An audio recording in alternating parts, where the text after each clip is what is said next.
Hello বন্ধুরা, আমি শম্পা। আমার রান্নাঘর জানাই সবাইকে স্বাগত। আজ বানাবো কাঁঠালের লুচি। তার জন্য কাঁঠালটা ভেঙে কোগুলো ঝাঁঝরার সাহায্যে শাঁসটা বের করে নেব।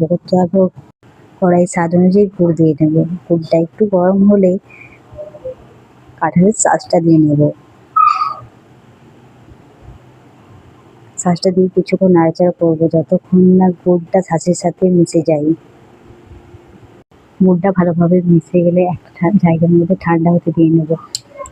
ঠান্ডা হয়ে গেলে দিয়ে নেব মাপ অনুযায়ী আটা, স্বাদ অনুযায়ী একটু নুন।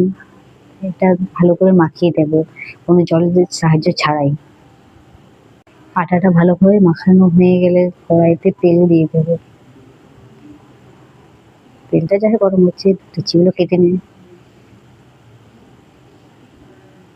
লুচি কাটা হয়ে গিয়ে এবার লুচিগুলো বেলে নেব।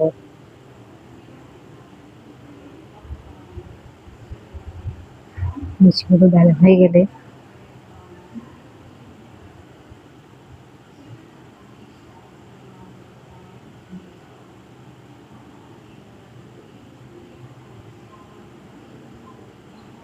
কড়াই তেল গরম হয়েছে, এবার ছেড়ে নিই। দেখা যাক কেমন হয়। খুব সুন্দর ফুলকো ফুলকো হয়েছে। আপনারা একবার ট্রাই করতে